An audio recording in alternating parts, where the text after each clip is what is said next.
George Timothy Clooney, dilahirkan pada 6 Mei 1961 di Lexington, Kentucky, AS. Ialah figura terkemuka di Hollywood, diraikan secara global sebagai seorang pelakon, pengarah filem, penerbit dan penulis skrip yang sangat berjaya.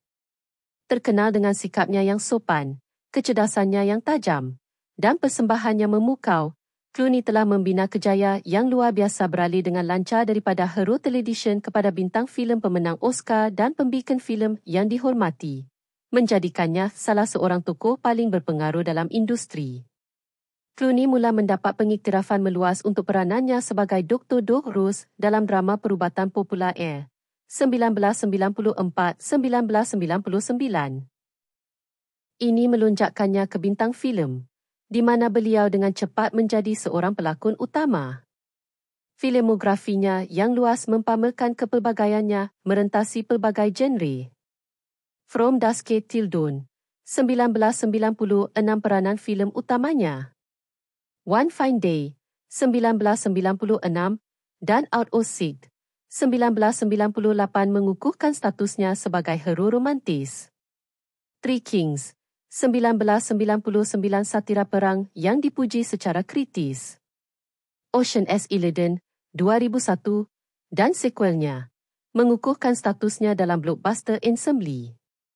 Oh Brother, Where Art Thou? 2000 sebuah hit komedi dan muzik. Shriana, 2005 memenangi anugerah Akademi untuk pelakon pembantu terbaik untuk peranannya sebagai ejen CIA yang letih. Good Night and Good Luck. 2005 kejayaan awalnya sebagai pengarah, memperoleh pencalonan Oscar untuk pengarah terbaik dan lakon layar asal terbaik. Michael Clayton, 2007 memperoleh pencalonan anugerah Akademi untuk pelakon terbaik.